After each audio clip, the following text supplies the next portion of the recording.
Muito boa tarde a todas e a todos. Em nome da Associação Portuguesa de Management, dou as boas-vindas, e em particular ao nosso orador, o Dr. Pedro Pimentel. Se me permite, é a primeira e a única vez que eu vou tratar por doutor. Nós somos colegas da Faculdade de Economia, mas não podia deixar de, para começar, o tratar desta maneira. O Pedro Pimentel é licenciado em Economia, foi meu aluno já há uns anos. Fez toda uma carreira ligada às marcas e muito marcas até de grande consumo, e atualmente é diretor-geral da Centro Marca, para além de fazer parte do board da European Brands Association. Tem participação regular em órgãos de comunicação social, também em instituições de ensino superior, e aquilo que nos traz aqui hoje é exatamente falarmos sobre marcas, sobre marcas. E a primeira, o formato que vamos adotar neste webinar é o de uma boa conversa. Primeiro será uma boa conversa entre mim e o Pedro Pimentel, e depois vamos alargar a boa conversa a todos os participantes desta sessão. Peço o favor de, à medida que acharem que é oportuno, vão colocando, por favor, questões no chat, porque elas depois serão respondidas pelo Pedro Pimentel na parte final. Pedro, se é uma pessoa com uma vastíssima experiência no âmbito das marcas, já a tinha, agora ainda com estas funções que ocupa na Centro Marca, e a primeira questão que eu lhe gostaria de lhe colocar é esta. Na sua opinião, quais são os grandes desafios que hoje se colocam às marcas em Portugal? E até, se quiser, quase que poderia dizer, às marcas de grande consumo. Se quiser começar por aí e depois Sim, podemos sim. até estender a outros campos. Sim. Boa tarde a todos, muito obrigado pelo convite, obrigado ao Carlos por esta oportunidade. Sim, já são alguns anos de responsabilidades nesta área. E sim, é um desafio grande que as marcas têm hoje. O setor do grande consumo é um bocadinho diferente, cada setor tem as suas idiosincrasias, as suas especificidades. O setor do grande consumo tem algumas especificidades, a maior delas provavelmente ser um setor que vive num meio ensanduichado entre uma produção primária atrás e um comércio, um retalho muito forte à frente. Na maior parte dos casos, as nossas marcas não têm uma ligação direta com o consumidor, são marcas cuja ligação com o consumidor é intermediada por um espaço comercial, um supermercado, uma loja, o que se queira, e essa ligação faz com que, por exemplo, desde logo, num setor como o grande consumo, há uma distinção muito clara entre aquilo que são os nossos clientes e aquilo que são os nossos consumidores. Nós temos que trabalhar com os nossos clientes para que os nossos clientes tenham a possibilidade de colocar os produtos à venda nos seus espaços e esses sim aos consumidores. Por isso, hoje, num setor que movimenta em Portugal qualquer coisa como 20 mil milhões de euros, é um setor bastante potente, é um setor que está muito concentrado do lado do retalho, bastante concentrado também do lado da produção. Quanto mais o comércio se organiza e exige, mais também o retalho ou a produção que está atrás tem que se organizar e dar essa resposta. E hoje o que nós temos é um espaço comercial, se vocês entrarem num qualquer supermercado, o Pingo Doce, um Continente de média dimensão, vocês conseguem encontrar naquele espaço, 2.000 metros quadrados, conseguem encontrar 20 mil referências à venda. Ou seja, é muito ruído num espaço único e esse ruído obriga a que as marcas tenham que fazer um trabalho dentro de si mesmas, numa comunicação prévia ao ponto de venda e também no ponto de venda, para se conseguirem distinguir daquilo que é a cacofonia, se quisermos, que existe dentro de um espaço comercial. Por isso, a primeira questão prática é como é que uma marca consegue ser referenciada por um consumidor. Eu vou-vos dar um número que se calhar ajuda um pouco a perceber. Nós, quando vamos fazer as nossas compras diárias, tirando produtos muito especiais, nós normalmente passamos à frente de uma prateleira entre 2 e 3 segundos. Segundos. Estou a falar de minutos. segundos, o que significa que as marcas têm que estar perfeitamente identificadas, nós temos que as identificar, elas têm que estar identificadas connosco, e isso é todo um trabalho de construção, comunicação, um trabalho de identificação de produto em termos de ponto de venda, formato, lettering, tamanho, cor, tudo isso é absolutamente relevante, e estamos a falar também de um mundo que tem essa sim uma diferença substancial em relação a todos os outros, em que os nossos clientes são simultaneamente nossos concorrentes. E o que é que isto quer dizer? Quer dizer, quando eu entro num espaço comercial onde tenho as minhas marcas, todas as marcas que vocês conhecem, do leite Mimosa, à garrafa da Coca-Cola, do detergente Skip, às lâminas de barbear da Bic, todos esses produtos têm ao seu lado um produto de uma marca, pode ser Continente se estivermos no Continente, Pingo Doce se estivermos no Pingo Doce e por aí fora. Por isso, estes produtos são, digamos, hoje os maiores concorrentes das marcas, não deixando de ser marcas, porque elas também são marcas, com certeza, mas são hoje grandes concorrentes das marcas e exigem que, do ponto de vista de um gestor de marketing, de um gestor industrial, de uma pessoa que está ligada à supply chain, tudo isto, tenha que existir um conjunto de princípios que são básicos. O primeiro princípio básico é da disponibilidade. Eu só compro aquilo que encontro. Por isso, a supply chain tem que funcionar como um relógio suíço. Se um produto não estiver na prateleira, o consumidor não me escolhe. Provavelmente ainda vai fazer uma coisa pior, vai escolher um vizinho, um concorrente. Por isso, não só eu perco a venda, como tenho aqui um problema do vizinho levar o produto do lado e até gostar.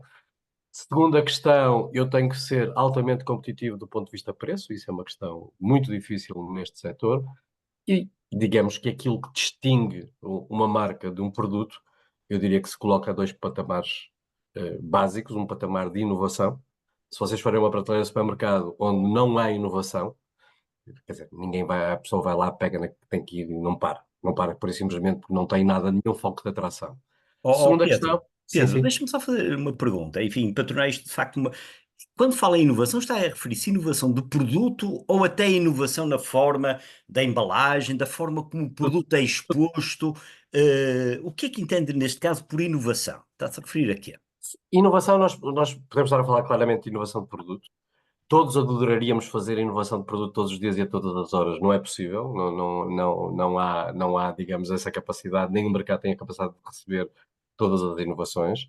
Há quem diga que, por exemplo, no grande consumo, a última grande inovação terão sido as cápsulas de café que foram feitas há 20 anos atrás. Não é verdade, há coisas muito, todos os dias vão surgindo, uh, mas é uma inovação que tem que ser muito assente em produto, mas tem que ser muito assente, por exemplo, num aspecto fundamental, que é esse que está a falar, que é uma questão de conveniência.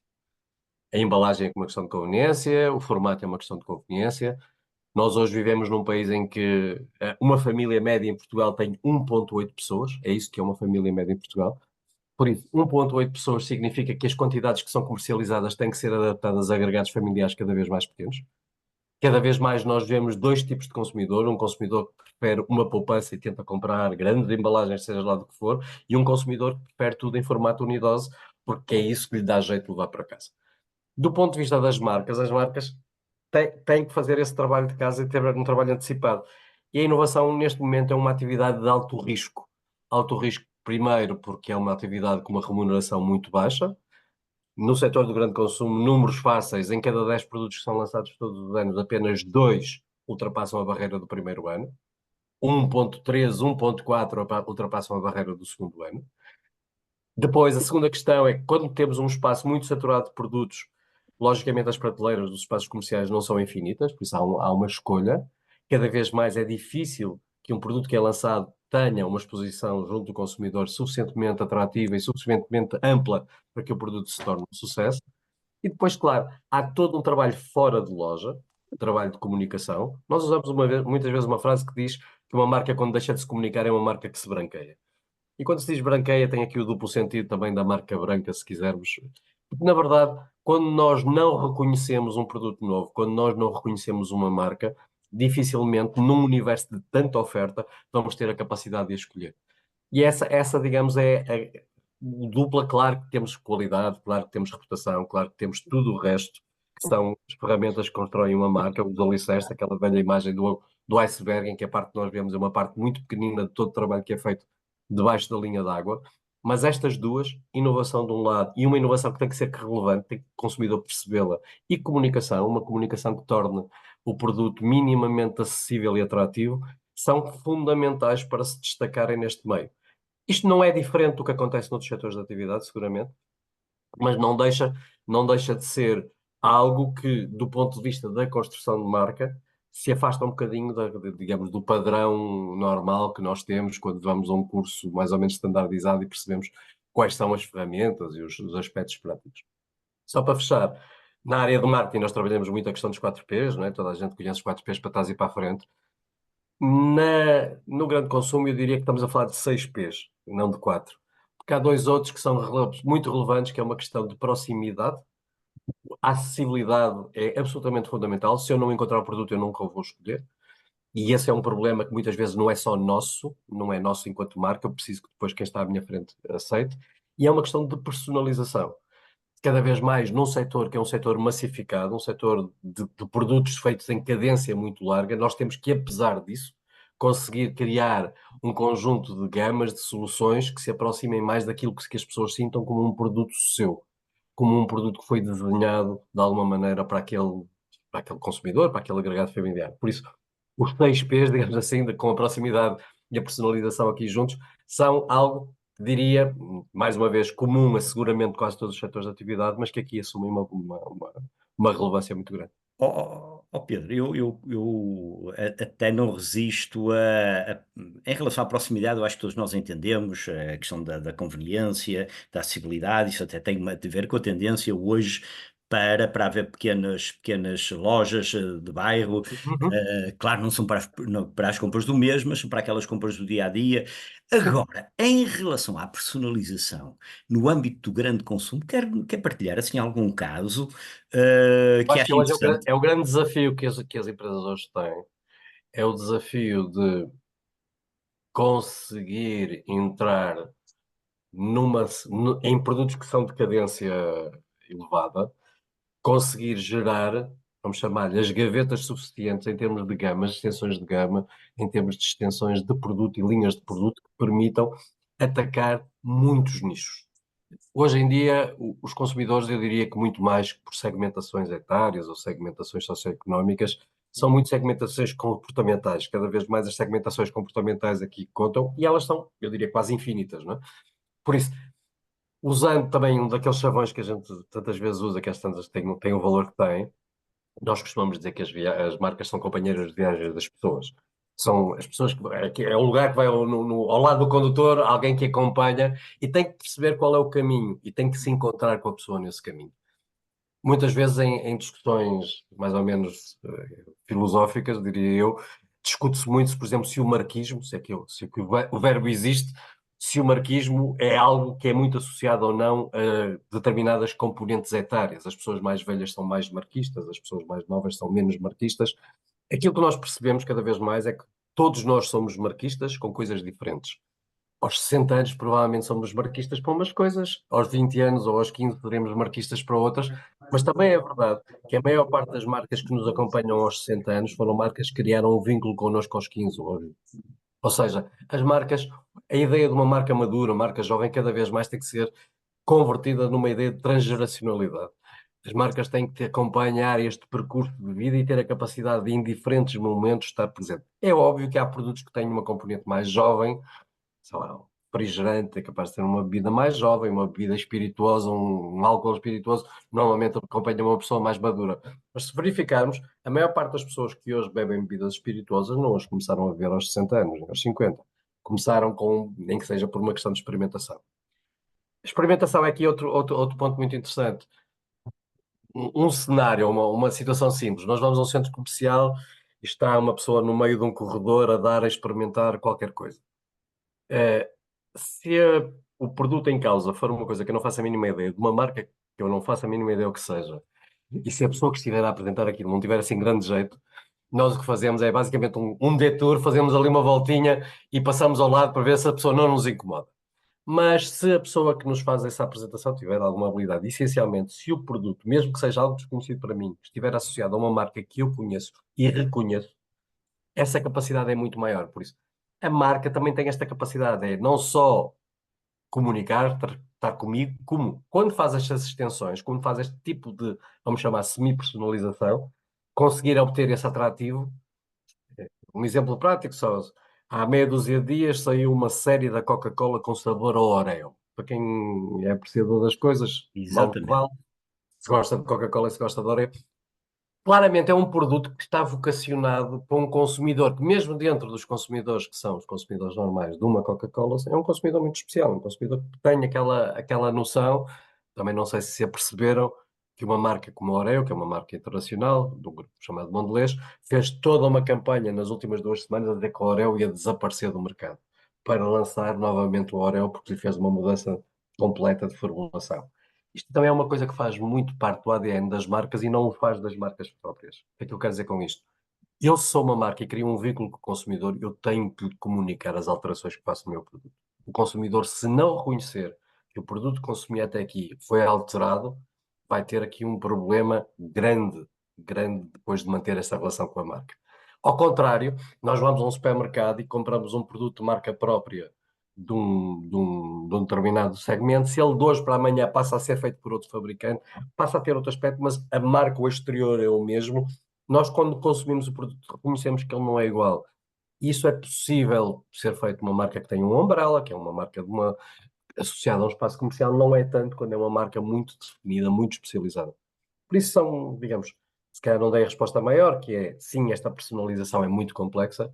Sim, num mundo de produtos feitos nesta cadência, nunca vamos conseguir fazer o produto de formulação tipo farmácia para cada consumidor, mas claramente as marcas têm que se preocupar em ter uma gama que consiga satisfazer consumidores que, sendo do mesmo grupo etário, da mesma geografia, da mesma classe socioeconómica, têm, apesar disso, comportamentos e consumos muito, muito distintos. É interessante que há pouco referiu essa questão das marcas, no fundo, darem conta daquilo que estão a fazer. Isso lembra-me agora um pouco a questão do storytelling. Uhum. Na sua opinião, acha que as marcas dos fabricantes, as Coca-Colas, as Superbocs, etc., as Oreos, trabalham mais e melhor e também têm campo para o fazer o storytelling do que as marcas dos distribuidores? Sim, sem dúvida que sim, porque no fundo, nós quando entramos num espaço comercial, as marcas estão associadas àquele espaço. A pergunta muitas vezes é: essa marca respira fora daquele espaço? Essa marca consegue ter notoriedade para sobreviver fora daquele espaço? E diria que em alguns casos não é uma questão da qualidade do produto, é uma questão da própria filosofia do produto. Isto brincando, mas nós muitas vezes dizemos qualquer coisa como isto. Eu estou para ver o dia em que a marca, imaginem Continente, é vendida no Pingo Doce, aos preços das restantes marcas e, apesar disso, consegue vender. Há aqui uma vantagem de ser o dono da prateleira que traz aqui alguma relação. Agora, em relação à questão do storytelling, eu acho que se as grandes marcas conseguem construir um storytelling inclusivo, muito transversal, as pequenas marcas, por exemplo, nacionais, conseguem também transformar. Eu trabalhei muitos anos antes de trabalhar na Centro Banco, trabalhei muitos anos na área do leite, laticínios. Eu sou, por exemplo, um consumidor fervoroso de uma coisa chamada queijo. E nós, quando vamos a uma determinada localização, não há nada melhor do que ir ao sítio comer o produto do sítio. Eu posso trazer o queijo da Conchachina, dos Açores, do Chile, de onde seja, para Portugal, mas provavelmente o melhor sítio para o consumir há de ser sempre um sítio onde ela é produzida. E esse storytelling é um storytelling relativamente fácil quando associa geografia, quando associa história, quando associa tradição, que são vetores que são muito importantes nas marcas, mas que são ainda mais importantes quando as marcas não têm essa capacidade de ter uma máquina publicitária que faz o anúncio da Coca-Cola que serve para o Natal para o mundo todo. Quer dizer, estamos a falar de dimensões distintas. Mas, vejam, nós temos algumas marcas em portuguesa, mesmo já marcas de alguma dimensão relevante, que têm uma comunicação que é uma comunicação muito para o espaço português. Se calhar um excelente exemplo são um caso da Superboc. A Superboc provavelmente é uma das melhores máquinas de comunicação em termos daquilo que são as marcas de grande consumo em Portugal, e é uma marca muito expedita e muito rápida na forma como reage. Se vocês estiverem a acompanhar as redes sociais, percebem que há um fenómeno qualquer que aconteceu há 5 minutos e a Superboc é capaz de 10 minutos depois já ter um post que tem uma alusão a isto. Isto implica, logicamente, trabalho, implica risco, porque estas coisas de vez em quando não correm exatamente, e hoje em dia nós vivemos a sociedade do politicamente correto, e às vezes qualquer coisa que o tom foge algo já é o suficiente para criar uma dificuldade. Mas sim, este storytelling é bastante mais fácil quando nós temos uma base cultural, quando temos uma base histórica, quando temos uma base de tradição que é comum a um agregado de consumidores. Não é tão fácil do que nós estamos a ver um anúncio de um detergente qualquer que vemos que é uma senhora que está a falar numa língua estranha e depois vemos por cima uma tradução em português que soa mal, não é? Por isso a questão é um bocadinho esta. As grandes multinacionais, logicamente, têm uma máquina de comunicação que é uma comunicação muito poderosa, e que trabalha multimercado e trabalha de uma forma muito adequada. Temos algumas marcas multinacionais, um bom exemplo é o caso da Nestlé, que apesar de ser uma marca multinacional, tem estruturas de comunicação muito adequadas a cada mercado e faz comunicação específica para o mercado português. Há poucos anos, num estudo que me passou pelas mãos, nas 10 marcas portuguesas mais notórias, pá, em terceiro lugar estava uma coisa chamada Cerelac, que nunca foi uma marca portuguesa, mas que as pessoas têm uma relação tão próxima e tão genética, quase desde a nascença com ela, que acabam por trazer essa relação até quase para a apropriação em termos de nacionalidade da marca. E depois temos, que essa é uma outra questão, muitas marcas que são portuguesas, foram portuguesas toda a vida, mas que hoje, por uma questão de capital, não são detidas por empresas portuguesas, não deixam de ser portuguesas, não deixam de ter um património nacional. E esse storytelling, na minha opinião, quando é construído para um determinado universo, funciona bastante melhor do que esse storytelling mais internacional, nada contra, mas que é construído sempre numa lógica muito transversal e muito multinacional. É interessante essa questão da Cerelac, porque na realidade é quase que é uma fidelização transgeracional.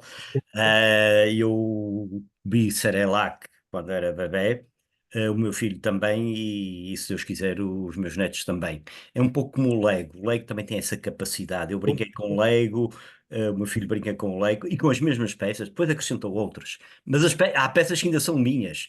E com certeza os meus netos ainda vão brincar com peças que eram minhas. Portanto, é uma capacidade de fidelização transgeracional. Mas olha, isto agora levava-me aqui a uma questão que eu acho que é interessante, que é, e que já tocou e que eu gostaria de esclarecer, porque é um desafio para as marcas, chamemos assim, para as marcas dos fabricantes, que é o seguinte: na realidade, as marcas dos fabricantes dependem dos distribuidores, que são os seus clientes diretos. Mas estes também, cada vez mais, têm as suas próprias marcas de distribuidor. Esta relação, que é quase um misto de relação de cooperação, de concorrência, como também salientou, e às vezes eu até diria de conflito, de conflito. Como é que se gera isto tudo? Como é que eu, um fabricante, posso, no fundo, e vou agora colocar do lado do fabricante, como é que eu posso fazer vingar a minha marca, quando eu depois tenho ao lado uma marca do distribuidor, que se for preciso é tão boa como a minha, e, até se for preciso, o produto é o meu. O produto eventualmente até pode ser o meu, e é mais barato. Sim. Há é uma relação de amor-ódio, se quiser, que Isso. existe as duas realidades. Isto agora um pequeno à parte. A Centromarca nasceu em 94, o primeiro hipermercado em Portugal, do continente de Matosinhos, nasceu em 85. A Centromarca nasce 9 anos depois do primeiro hipermercado. Isto significa que houve, como nos governos, uma lua de mel que se desenvolveu nos primeiros anos do surgimento do retalho moderno em Portugal e que depois, por razões muito associadas também à questão da marca própria, não eram as únicas, mas muito relacionadas à questão da marca própria, começa a criar aqui este tal conflito do cliente concorrente, do chamado dual role, do papel duplo que um distribuidor acaba por ter. Primeiro, tirando exceções muito, muito pontuais, no caso português, muito pontuais, todos os produtos das marcas dos distribuidores são fabricados por fabricantes. Não há produtos das marcas distribuidoras. Há aqui uma exceção. O Grupo Jónio Martins tem uma pequena parte da sua produção que é feita em unidades próprias do grupo. Tudo o resto, todas as marcas próprias de todos os grupos que são fabricadas em Portugal, são fabricadas por um qualquer distribuidor, por um qualquer fabricante. Por isso, começa-se logo por aí. E eu, do ponto de vista empresário, eu, como empresário, dono de uma empresa, eu tenho que defender as minhas marcas, obviamente, mas não deixa de ser um negócio produzir e fabricar as marcas dos distribuidores. A questão que se coloca maior é, primeiro, essa associação que o Carlos fazia de que as marcas são iguais, isso é uma associação livre, diria, e é uma associação livre que parte de um pressuposto, que é, existem casos em que acontece isso, certamente, que depois são utilizados como casos em que isso tudo é repetido até à exaustão, no ponto de venda, ou seja, o distribuidor usa 3 ou 4 casos em que é assim, e depois tenta colocar a ideia de que todos os outros produtos que coloca nas suas marcas próprias são fabricados por esses mesmos líderes de mercado. Num mercado concentrado como nós temos aqui, a questão que se coloca maior, eu estou aqui com uma fotografia na frente, que não faço ideia de quem seja, nem o que seja, mas que não é. uh, já está, Pode. já está, Ah, ok. já está, já está. Pronto. Nós temos hoje, se quisermos, e quando entramos num espaço comercial, nós temos uns 10, 15% das marcas de distribuidor que são feitas por esses tais fabricantes de referência. Temos hoje muitas empresas que vivem única e exclusivamente da produção de marcas próprias, ou seja, foram criadas geneticamente para o fazer. Isso é mais usual, inclusive, em áreas não alimentares, detergentes, cosmética, etc., do que acontece no alimentar. E depois temos muitas empresas, vamos chamar híbridas, que fazem estes dois tipos de produtos. O problema está é que cada vez mais, com a concentração de mercado, com a diminuição do tamanho da prateleira, com a presença cada vez maior das marcas próprias, com a diminuição do tamanho das lojas, que também faz com que a diminuição do tamanho dos sortidos, há muitas marcas, principalmente a que nós chamamos as terceiras marcas, quartas marcas, começam a ter cada vez menos espaço de prateleira. E a dada altura começam a entrar num dilema, que é, para eu manter a minha operação, não podendo eu vender as minhas marcas, devo ou não enverdar pelo caminho da marca própria. E depois é uma questão de dependência económica. A partir do momento em que se entra neste jogo, são cadências elevadas. Normalmente, as marcas próprias de um determinado fornecedor, de um determinado retalhista, são volumes bastante consideráveis e fazem com que, a dada altura, as empresas tendam a tombar para este segundo mercado porque não têm espaço no primeiro. Um exemplo mais fluido, mais pequenino. Muitos produtos especializados, isto na área alimentar é muito típico. Imaginem um produto fumeiro, um vinho, qualquer coisa, um queijo, outros produtos que são muito produtos de nicho. Muitas vezes são produtos muito especializados, entram nestes espaços comerciais em situações até bastante favoráveis, mas depois há um momento em que o distribuidor pede: pá, mas tu devias era fazer uma marca própria para mim com estas características. E quando faz isto, é basicamente posto na boca do lobo, no fundo. Há um diferencial que é criado, e agora aqui, se calhar, não sei se vou fazer algum segredo polichinelo para alguém, mas as diferenças de preço que nós encontramos nas prateleiras não têm nada a ver com as diferenças de custo dos produtos, nem sequer têm nada a ver com as diferenças dos custos de fornecimento desses produtos. Eu posso ter dois produtos que entram por 10 euros cada um nos armazéns do distribuidor e um vai custar 11 e outro vai custar 20. Depende exclusivamente das margens comerciais que são aplicadas a cada produto. E esse jogo é um jogo que condiciona, porque nós temos sempre aquele velho chavão da qualidade-preço, do rácio, do valor-benefício. Valor-benefício é completamente enviesado quando a parte do valor é artificialmente criado um diferencial de tal maneira elevado que gera com que nós, cada um das nossas famílias, casas, dependendo inclusive da carteira de cada um, muitas vezes façamos opções por uma questão, quer dizer, sim, a diferença do produto até pode existir, mas não justifica que se pagar o dobro por isto, não é? E o dobro, epá, há alguém que recebe o dobro? Não, não estamos a falar de produtos que chegam muitas vezes aos supermercados com diferenciais muito, muito pequeninos em termos de valor e que depois, isso sim, são extrapolados. Por isso, a relação amor-ódio que existe, nenhum fornecedor pode ter uma má relação com o seu cliente, é uma questão básica, não é? Em qualquer modelo de negócio. Por isso é que existe a Centromarca, basicamente para transferir essas dores. Quando eu cheguei à Centromarca há 2 ou 3 anos atrás, a pessoa que na altura presidia a Centromarca, que era uma pessoa que tinha vindo de um meio completamente diferente, era um ex-diretor-geral da Microsoft aqui em Portugal, usava uma expressão para mim muito feliz que dizia que todas as associações são a mistura de um sonho e de uma dor de dentes. Todas as associações visam, de alguma maneira, defender um conjunto de valores que é o seu sonho, mas no fundo passam a vida a tratar é do dor de dentes e no fundo cada um de nós pode contribuir para o sonho, mas está disponível sempre a pagar a consulta do dentista quando o dente lhe dói. E a Centromarca é um bocadinho isto, ou seja, nós aqui fazemos a substituição do fornecedor, muitas vezes em algumas situações mais conflituais, porque no fundo esta relação é uma relação complexa, É uma relação que eu vou dizer, não é, tem momentos mais fáceis, momentos menos fáceis, hoje bastante mais distendida que aconteceu em anos atrás. O mundo evoluiu muito a esse nível. Tudo o que tem a ver com compliance hoje é uma questão completamente diferente do que era há 10 ou 20 anos atrás. Isto não é só nesta área. Pensem nos temas ambientais, temas de sustentabilidade e pensem o que era o nosso mundo há 20 anos e as obrigações que nós nos sentimos instados a cumprir e aquelas que hoje são. Não estou a falar só de lei, estou a falar daquilo que nós chamamos de soft law, no fundo tudo aquilo que é um quadro regulamentar que muitas vezes não escrito, mas que funciona. E isso, efetivamente, no caso dos distribuidores e no caso do grande consumo, é uma situação que leva a questões. Para terem só dois números, os dois maiores operadores de distribuição em Portugal valem qualquer coisa como 60% do mercado. Os sete maiores operadores em Portugal valem quase 90% do mercado. Por isso, nós basicamente vendemos a sete pessoas. É isso que está aqui em causa e nenhum de nós pode se dar ao luxo de perder um destes sete clientes, porque não tem outros. Embora nós possamos trabalhar mercado de exportação, possamos trabalhar outro tipo de mercados, mas seguramente quem trabalha muito em termos de retalho moderno tem que ter uma relação obrigatoriamente positiva com estes clientes, embora as dores de dentes funcionem muitas vezes e nos obriguem a ter que fazer, ir lá com a broca e fazer aquele barulho que ninguém gosta de ouvir cada vez que se liga no consultório a broca do dentista, não é? Eu gostei dessa parte do sonho e da dor de dentes. Nós também, no fundo, aqui a Associação Portuguesa de Management também é uma associação. Eh, Acho que tem que organizar um seminário exatamente para a parte a parte boa, a parte e a parte em que temos que, de facto, da tal dor de dentes. Olha, ó Pedro Pimentel, eu acho que neste ponto nós estamos exatamente na altura de tentar responder àquilo que foi a nossa proposta de valor.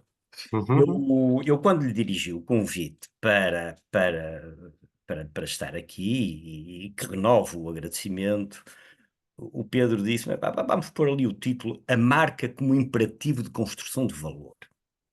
Já tocou nessa questão, até disse: "Epá, isto o custo pode ser o mesmo, mas depois há coisas que vendem a 11, outros vendem a 20."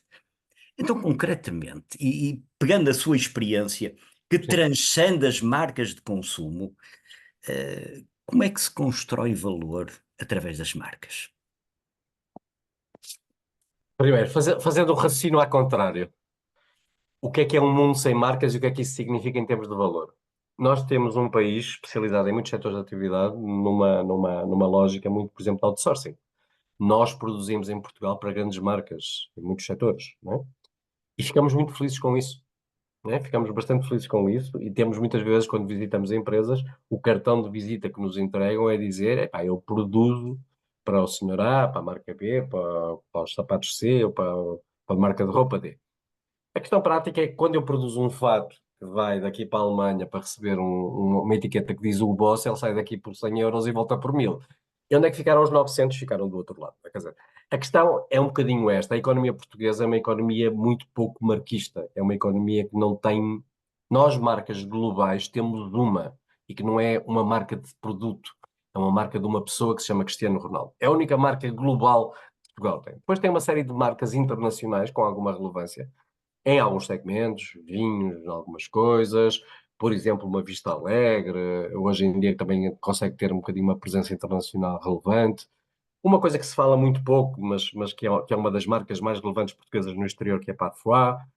Temos um conjunto de marcas, mas são marcas que não são, digamos, não estão no top of mind, não estão no top nos rankings que nós quisermos falar de marcas internacionais. E nós tendemos a tirar isto para as costas de coisas como Portugal é um país pequeno, Portugal é um mercado periférico, Portugal não tem condições para criar essas marcas, Portugal há sempre 16.032 defeitos que nós temos que nos impedem de chegar a esse universo. Estávamos no outro dia a conversar antes desta nossa talk e estava a dizer que tinha estado há meia dúzia de semanas na Dinamarca e que para mim a Dinamarca, nós durante anos usávamos a Irlanda quase como benchmarking para tudo. Eu não sei porquê, uma questão se calhar de simpatia pessoal, acho mais graça a Dinamarca que a Irlanda e habituei-me a olhar sempre para a Dinamarca como um país de referência. A Dinamarca tem 25% da nossa área em termos de metros quadrados, tem 40% da nossa população, 40 e poucos por cento da nossa população e tem um poder brutal em termos de marcas. E a questão prática é, falta um bocadinho de arrojo. falta muitas vezes a capacidade. Nós sabemos que uma marca, entre nascer e ser uma marca internacional, há muito dinheiro que se gasta, há muito investimento que é necessário ser feito. Mas nunca chegaremos lá se não o começarmos, algures. Mas nós temos as marcas funcionam um bocadinho numa lógica quase como as esquadrilhas das forças navais, né? Nós temos uns porta-aviões e depois temos a seguir uma série de outros barcos que fazem o apoio. Muitas vezes são algumas destas marcas, e nós vemos nisto nestes países, que depois, por si, fazem um arrastamento das outras marcas nacionais e acabam por criar quase por um bocadinho de simbiose, vão-lhe permitindo fazer com que essas marcas cheguem a outros mercados. E diria que Portugal claramente se gastam rios, rios de tinta, de conversa a falar no que é a marca Portugal e o que é que a marca Portugal representa e qual é o guru que vai montar a nova marca Portugal. E pensamos sempre nisto numa questão de geografia, turismo, sol, gastronomia, agora um bocadinho adicionado um ou outro componente, e nunca falamos do Portugal das marcas. Nunca falamos de como Portugal poderia beneficiar se da sua economia um número de marcas relevantes fosse mais alto. E não encararmos isto que muitas vezes acontece aqui em Portugal com uma lógica quase de inveja, não é? Epá, se há uma marca, há uma frase velha que nós usamos muitas vezes, e vocês com certeza usam também em muitas situações, que é em Portugal tudo que mexe taxa-se, não é? Se começar qualquer coisa começa a ter um bocadinho de relevância, há que criar um imposto, uma taxa, uma outra coisa qualquer. Há sempre um bocadinho esta lógica, parece que temos um tabu em falar de rentabilidade, em falar de lucro, em falar de outras coisas. Estávamos a ter esta conversa exatamente no outro dia. Muitas vezes nós temos, e o relatório o Sr. Draghi pôs isso muito evidente, que a produtividade europeia hoje é muito mais baixa que a produtividade de outros blocos económicos, mas nós, quando olhamos para a produtividade europeia, a portuguesa, então, coloca-se ainda numa dimensão bastante mais abaixo daquilo que é a média. E tendencialmente as pessoas pensam sempre produtividade em cadência, quantidade, nunca pensam em valor. Eu se produzir 100 camisas por dia e vender cada uma a 10 euros, ou se produzir 100 camisas por dia e vender cada uma a 40 euros, a minha produtividade quadruplicou e eu produzi exatamente a mesma quantidade de camisas. Por isso, a questão prática é que enquanto nós nos mantivermos nesta lógica de sermos um país de produção, um país muito bem montado, muito bem dotado do ponto de vista de engenharia, mas muito mal, ou pelo menos débil, daquilo que é a sua conversão em valor, e nesta conversão de valor, a marca é absolutamente relevante, porque a marca, enquanto identificador, é aquilo que distingue. Nós podemos dizer, é por causa da marca que eu pago mais. Não é forçosamente por causa da marca que eu pago mais, mas é quando eu identifico a marca que eu estou disponível para pagar mais.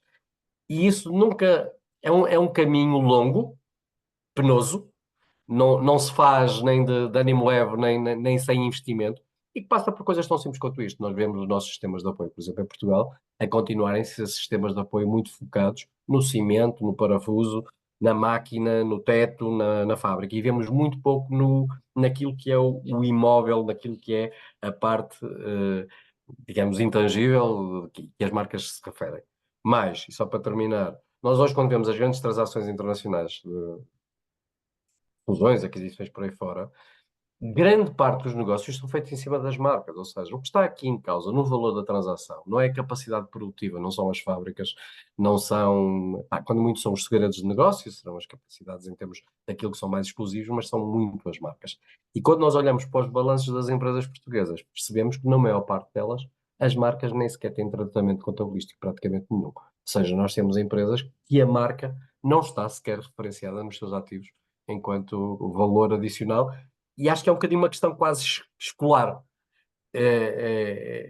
O branding não é só uma coisa para fazer rótulos bonitos, não é? Não é a nova gente das marcas, devia ser mais o jornal económico das marcas. E é um bocadinho essa lógica de construção que devia estar muito também nos bancos da escola, muito nos movimentos das startups, muito. Nós, quando falamos com qualquer criança que vai montar uma empresa, epá, o processo é fantástico. Quando a gente pergunta assim, então e como é que vais vender isso? E parece que já estamos a falar de uma coisa um bocadinho mais complexa e que as pessoas aparentemente não querem tanto dar atenção. Mas é um pouco isto. Eu acho que a economia portuguesa é uma economia cuja ausência de marquismo contribui muito para a debilidade do nosso tecido económico. Não tenho dúvidas, não tenho dúvidas, e gostei em particular até daquela referência que fez ao Cristiano Ronaldo, porque eu também subscrevo. É provavelmente a marca portuguesa claramente mais forte e mais global. E a marca foi construída com trabalho, quer dizer, não foi propriamente não se tratou de uma questão de dinheiro. Sim. Tratou-se de algo que foi ambicioso, consistente e que, obviamente, está muito ligado àquilo que poderíamos dizer que é o core business da pessoa em causa, que é o futebol, mas hoje cada vez mais transcende o âmbito do futebol, não é? Sim, Eh, sim. e é preciso essa ambição, e é preciso essa ambição. A ambição, foco. Eu confesso, gosto muito de futebol. E o Cristiano Ronaldo, eu acho que não é só a mim, também é uma questão de amor-ódio. Há ali muito de amor e de, até diria, de patriotismo associado, mas há muitas coisas na personalidade que se calhar a mim me irritam, ou outras pessoas irritarão. Mas o que nós não podemos negar é uma coisa que é muito óbvia, que nada daquilo se faz sem trabalho. E Exato. acho que o Cristiano Ronaldo é a prova provada de que as coisas não são inspiração. Há muita transpiração que tem que estar atrás da inspiração. Claro que há inspiração, claro que há uma mais-valia que se tem, mas toda essa mais-valia é treinada até à exaustão todos os dias. E é muitas vezes essa, não vou chamar preguiça, mas essa incapacidade de nós nos focarmos e termos um traçado, um rumo. Eu vejo muito empresas com que trabalho todos os dias, isto não é uma crítica, muitas vezes há uma trajetória, mas é uma trajetória aproximada. Qualquer sinal do vento, nós temos que nos ir adaptando.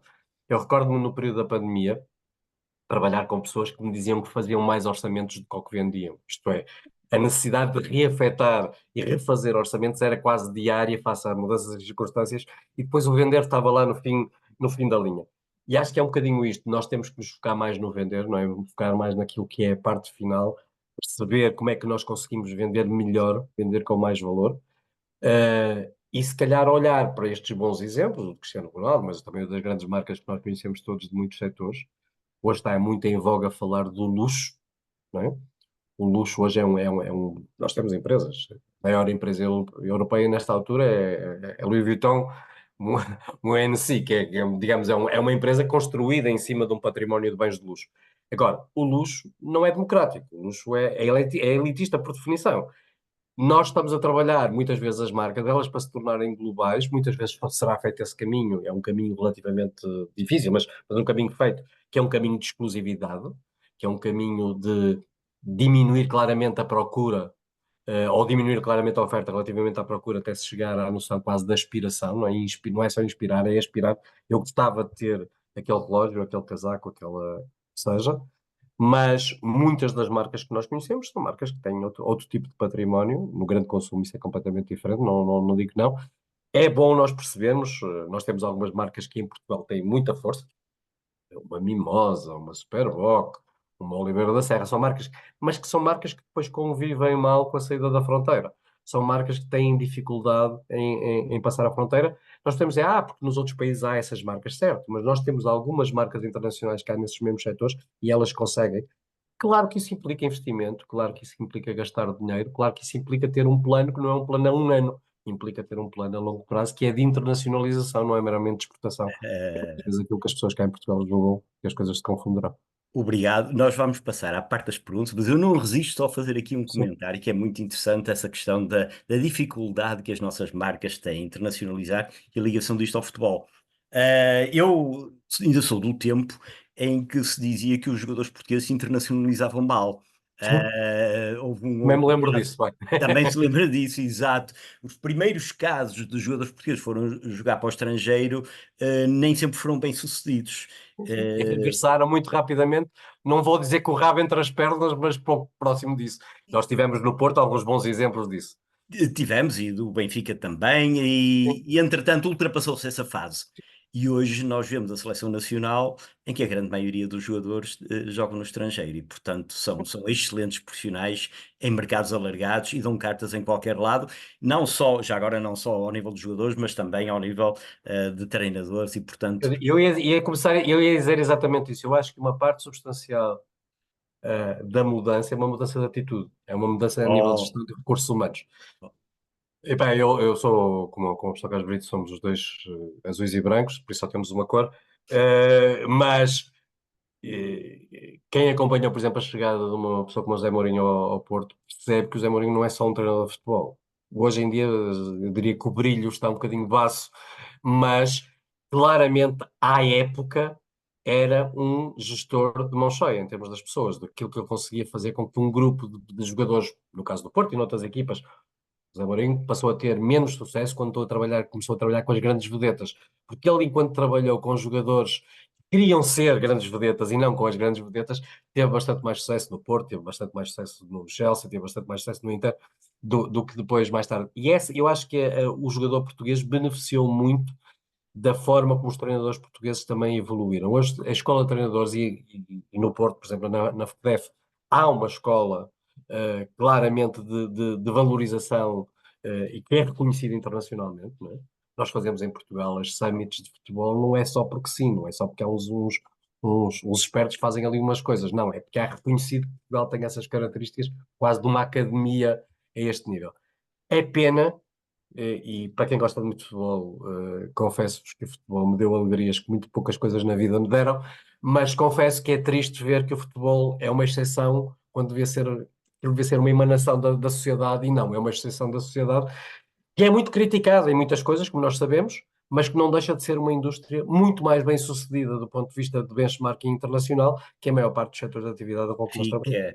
Fica o desafio, porque não há dúvida que eu acho que temos que juntar esses dois mundos e tirar as ilações devidas. Sim. Vamos passar aqui às perguntas que eu tenho no chat, vou seguir a ordem.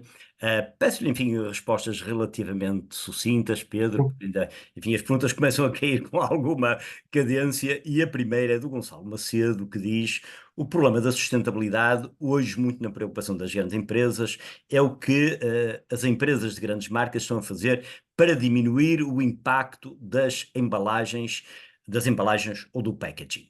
A venda de porções refilling é uma solução? É, para alguns produtos, não é para todos. O refilling em produtos embalados, tipo detergentes, etc., é uma questão relativamente simples. O refilling em produtos alimentares, por exemplo, parece uma coisa bastante mais complexa e agradeço que as pessoas, quando façam isso, tenham a noção que perdem completamente a questão da origem do produto. O refilling é muito interessante quando nós estamos a comprar unidades fechadas que nos permitem ter a garantia de que aquilo que estamos a comprar é aquilo que nós queremos comprar.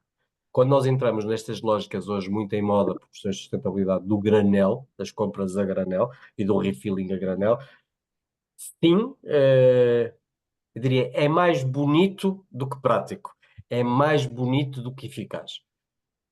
A questão do plástico, e permita-me só 2 minutos em relação a isso, eu acho que nós criamos um ciclo mau, vicioso, antiplástico. Eu, o professor Carlos Brito e muitas das pessoas que nos estão a assistir estão vivas e tiveram uma vida relativamente saudável até hoje, porque o plástico, em muitos momentos da sua vida, os ajudou. Esta ideia, mais ou menos peregrina, de que o plástico passou a ser o mal de todas as coisas, o plástico tem mal, não é? Agora, é preciso ser bem conduzido no seu processo de fim de vida. Há poucas semanas, isto é notícia típica das Silly Seasons de cada verão, é fazer uma notícia de uma capa de jornal, e há um jornal em Portugal que gosta de fazer todos os anos essa capa, que é: as praias de Portugal estão cheias de latas de Coca-Cola e sacos do Continente e garrafas de Superboc, e depois faz-se uma campanha em cima disto e acusa-se tudo e mais um par de botas. E eu costumo fazer sempre a pergunta se o jornalista, e essa pergunta é-lhe colocada diretamente, conhece alguma garrafa de Superboc que tenha pernas e que vá sozinha para a praia. Ou se tenha alguma lata de Coca-Cola que tenha pernas e vá sozinha para a praia. Por isso, a questão está, muitas vezes, no desculpabilizar o consumidor em detrimento de uma obrigação que é criada em relação aos fornecedores, às marcas, às embalagens. Logicamente, hoje há um trabalho inaudito de todas as marcas de tentarem fugir, por exemplo, do plástico por causa do estigma que o plástico tem. Mas também chama a atenção que, se nós substituirmos o plástico por qualquer outra realidade, o problema que temos hoje com o plástico vamos ter amanhã. Se nós substituíssemos tudo que é plástico por papel, além da funcionalidade, por exemplo, nós hoje ficamos todos felizes porque vamos a um sítio qualquer e nos dão um copo de café que nós bebemos, que é um copo de papel. Esqueçam, o copo não é de papel. O copo tem um verniz por dentro, que é plástico, que senão vocês estavam a beber o café e estavam a queimar os dedos, porque o papel não resistiria à temperatura e ao líquido em si mesmo. Por isso, Há sim, há um trabalho grande que está a ser feito. É um trabalho que eu diria hoje, no caso da sustentabilidade, as empresas têm que ter este cuidado de ser como a mulher, é um bocadinho ao contrário da mulher de César. A mulher de César não tinha que só ser, tinha que parecer. No caso da sustentabilidade das marcas, tem que haver este cuidado, não ser só parecer e também ser. Isto é, haver aqui uma noção de que o esforço não pode ser só comunicado no que é que vamos fazer em 2050, usando a linguagem de quem já tem filhos muito crescidos. Eu tinha uma filha em casa quem dizia sistematicamente: não me digas o que vais fazer, diz-me o que já fizeste. Bem, e é um bocadinho na questão da sustentabilidade, eu acho que estamos um bocadinho nesta lógica. Queremos todos mostrar ao mundo as nossas boas intenções, temos que passar um bocadinho das boas intenções à prática. Muito bem, obrigado. Tem agora aqui uma pergunta, de facto são duas, do Ricardo Freitas, que nos diz, em primeiro lugar, qual é a diferença entre preço e valor e já agora como é possível calcular o valor da marca. Sim. Entre preço e valor, o preço é uma expressão do valor, digamos, não deixa de o ser. O que nós dizemos é que muitas vezes o valor, e nós percebemos isso, nós sabemos que um valor está ou não está inflacionado em relação àquilo que é ou ao contrário, o preço está ou não relacionado em relação ao valor que nós apercebemos de um produto. Isso é muito fácil quando nós entramos num espaço comercial e temos produtos muito semelhantes com questões muito diferentes. Por isso, num caso das marcas próprias, como estavas a falar há bocado, o preço tem uma correspondência, eu diria, inversamente proporcional ao valor. Ele tem um valor relativamente. Nós temos um gap de preço que é muito maior que o gap de qualidade. Nós estamos a falar de um produto que hoje é impossível nós termos diferenciais de qualidade muito substanciais e termos depois gaps de preço tão substanciais como aquilo que temos. Como é que se calcula o valor de uma marca? Há hoje empresas há ferramentas e é possível contratar uma empresa que nos venha avaliar a nossa marca. Claramente esse valor tem uma relação contabilística, mas que é uma relação que passa para lá do contabilístico. Há uma série de inputs que são emocionais, que são de presença no mercado, são de continuidade, etc.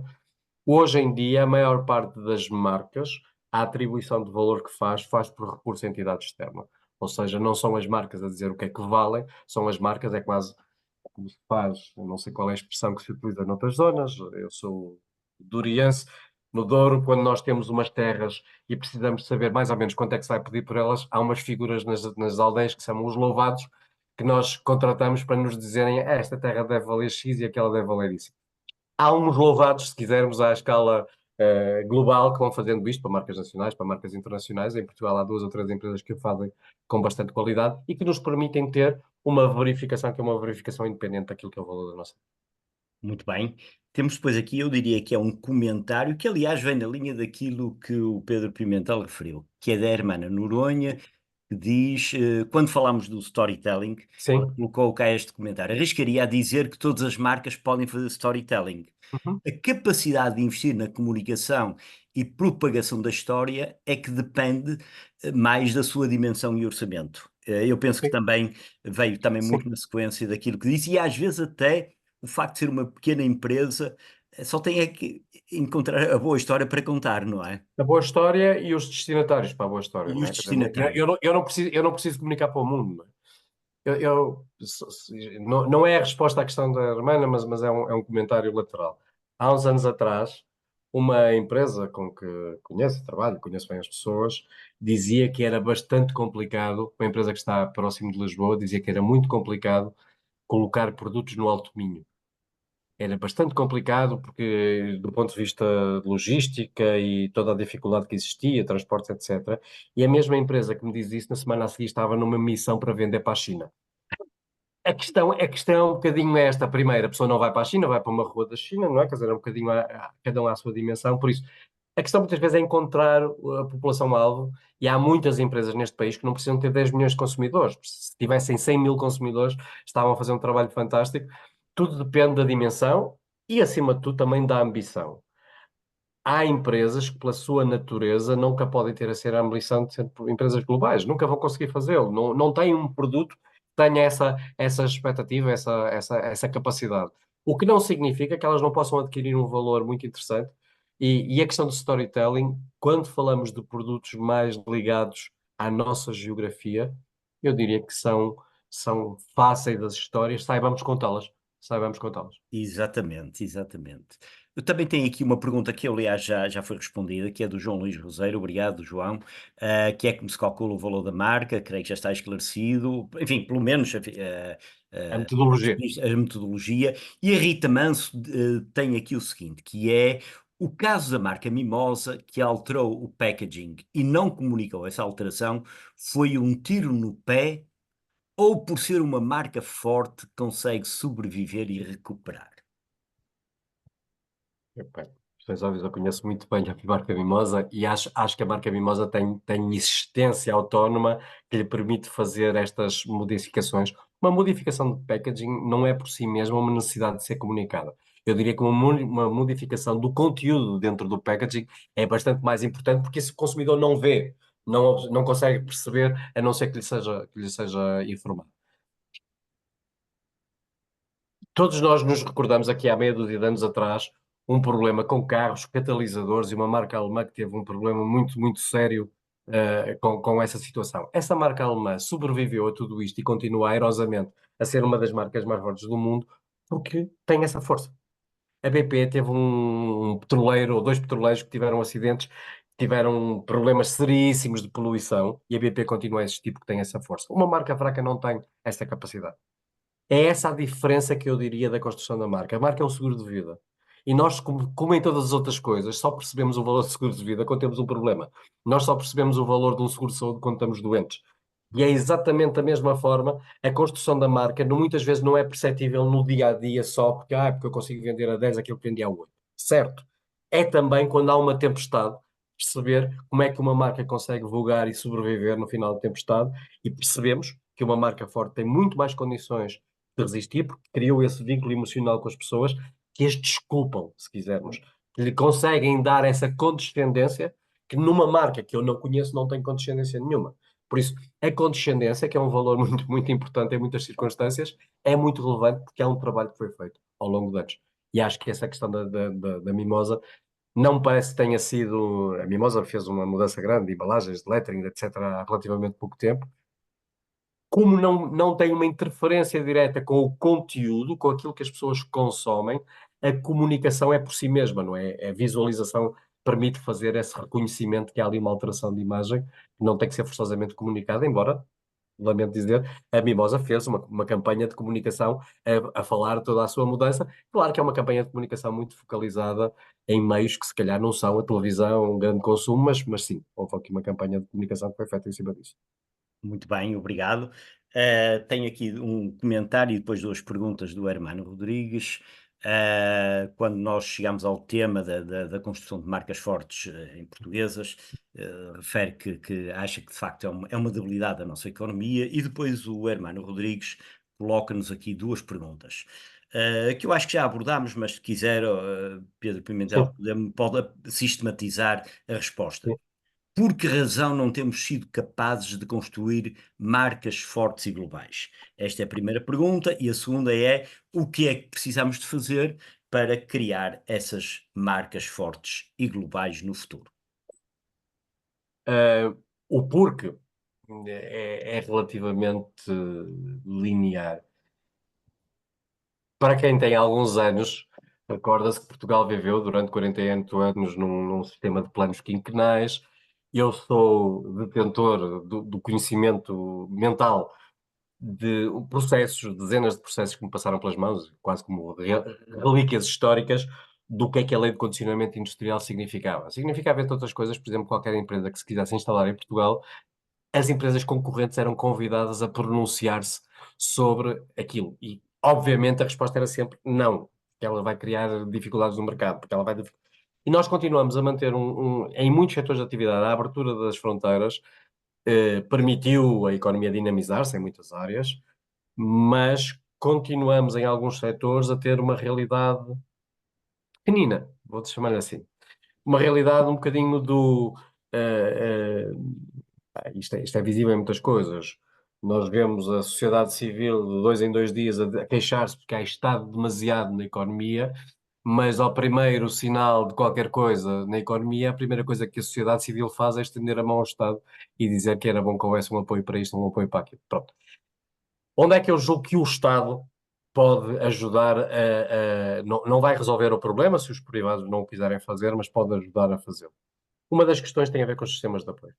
Eu acho que os sistemas de apoio deviam ser mais vocacionados para uma questão de criação de valor e não tanto para uma questão de apoio ao investimento puro e duro, no sentido de apoio à construção, compra, do que seja.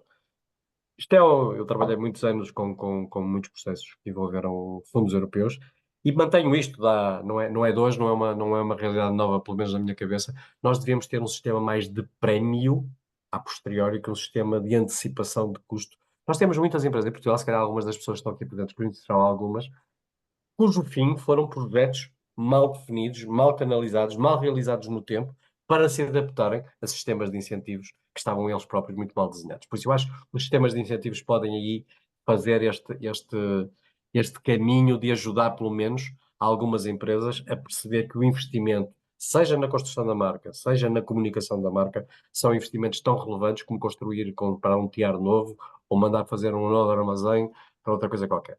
Segunda questão, me parece também importante.